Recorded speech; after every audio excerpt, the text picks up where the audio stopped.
Uma das críticas que os liberais fazem em relação à inspiração da palavra de Deus é que nós não podemos olhar para todos os livros que estão nas Escrituras como palavra inspirada.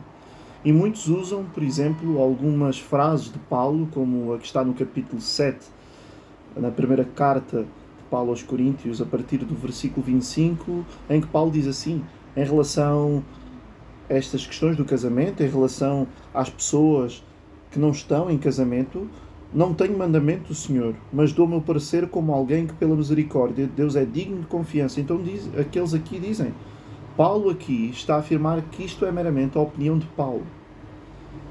Mas o que eles fazem é se precipitarem em dizer que isto aqui não tem qualquer conexão à inspiração que a pessoa do Espírito Santo quis que Paulo escrevesse.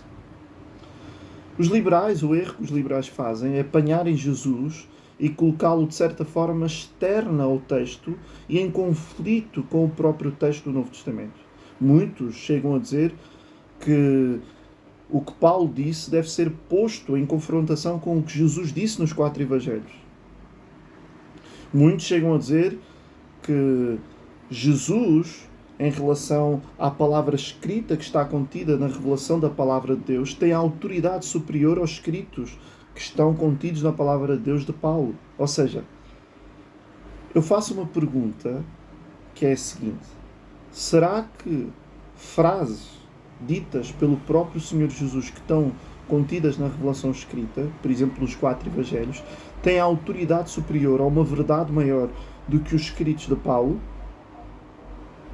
A resposta é não. Tanto Jesus quanto Paulo, em relação ao que se trata, à inspiração e à revelação escrita, têm ambos a mesma autoridade. Ambos têm a mesma proporção de verdade, porque ambos foram inspirados pelo mesmo autor, que é o Espírito Santo. Então, Jesus não tem verdade maior do que Paulo, nem inferior à de Paulo, nem Paulo tem uma verdade superior a Jesus, nem uma verdade inferior a Jesus no que se trata à revelação escrita. Ambos têm a mesma proporção de autoridade e verdade, porque foram inspirados pela mesma pessoa, que é a pessoa do Espírito Santo. Então toda a palavra de Deus é inspirada de forma total, ou seja, a inspiração é plenária, toda a palavra é palavra inspirada.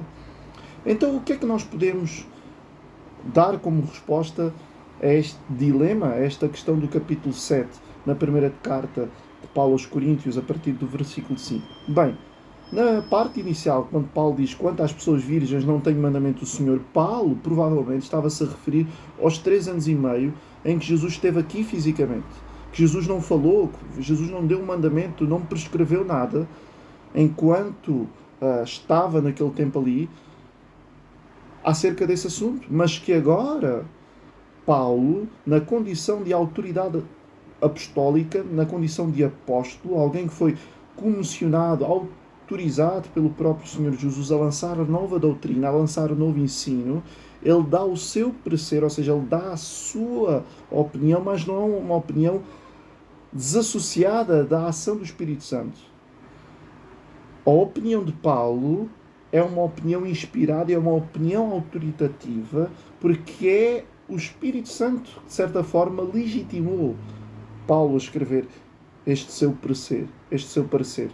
Então não é algo que é meramente a opinião de Paulo, desassociada da intenção do Espírito Santo. O que Paulo escreve na condição de apóstolo, escreve na condição de alguém que tem essa autoridade dada pelo próprio Senhor Jesus a lançar novo ensino e nova doutrina. Então é palavra inspirada.